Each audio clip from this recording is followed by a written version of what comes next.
I'm very glad to share with you today that following a meeting last week with the Prime Minister and yesterday with the Minister of Education and Science, the school nutrition program is now on track in terms of planning to have a clear idea how to operationalize it and how children in schools can start benefiting from this program. For this, the Prime Minister and the Minister of Education and Science will establish an interministerial working group with UNICEF membership to start discussing the practical steps of this school nutrition program.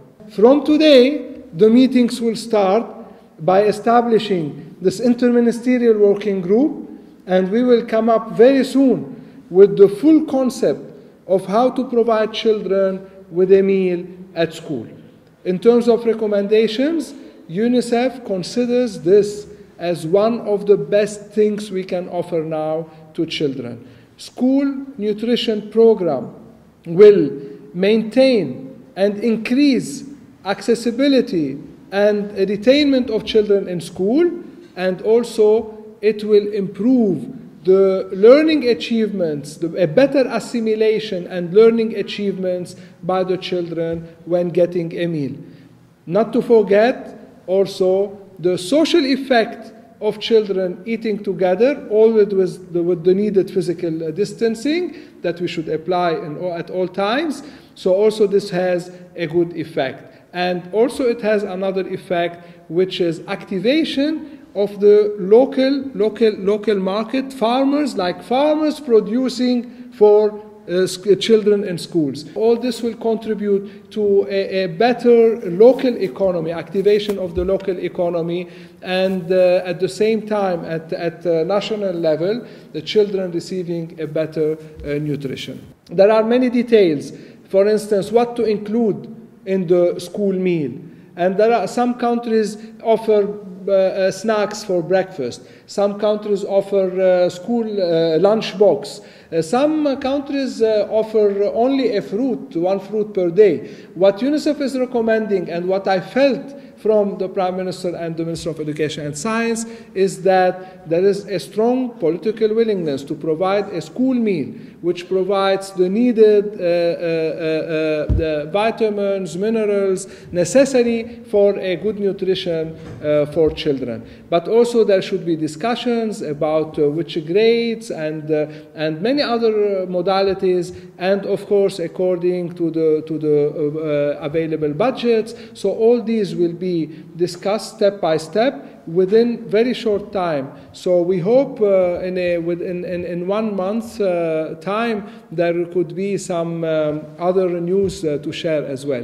Prime Minister, Mr. Garibashvili, and the Minister of Education and Science, Mr. Chenkeli, are both very much interested and supportive, and this makes us in UNICEF very, very optimistic that things will happen soon. I would like to praise the efforts of the Ministry of Education and Science of Georgia for many things, but especially for reopening schools. UNICEF has been advocating globally and locally in Georgia for reopening of schools, and the ministry has placed great efforts to make sure that schools reopen safely for children. And UNICEF has been also supporting and providing hygiene and sanitizers, and also promoting good hygiene practices in schools. We all know that in-person education is much better than online education, but also here I would like to really highlight teachers in Georgia who are heroes. Every teacher in Georgia is a hero under this pandemic because they had to adapt extremely quickly to new modalities, to new ways of teaching, to learning technology. This is not easy, and they have achieved a lot. There are still challenges that we have to overcome, but the efforts of the Ministry of Education and Science and the efforts of every single teacher and students themselves as well It has not been easy on students, but they really showed a lot of resilience and they placed the needed efforts. So we are seeing now the schools opening with safety measures, and this hopefully will continue being this way so children can make progress academically, but most importantly, their mental health also will remain sound, because there are many studies now in many countries showing the negative effects of online education on children when they don't interact with their friends, peers, teachers, and school administration.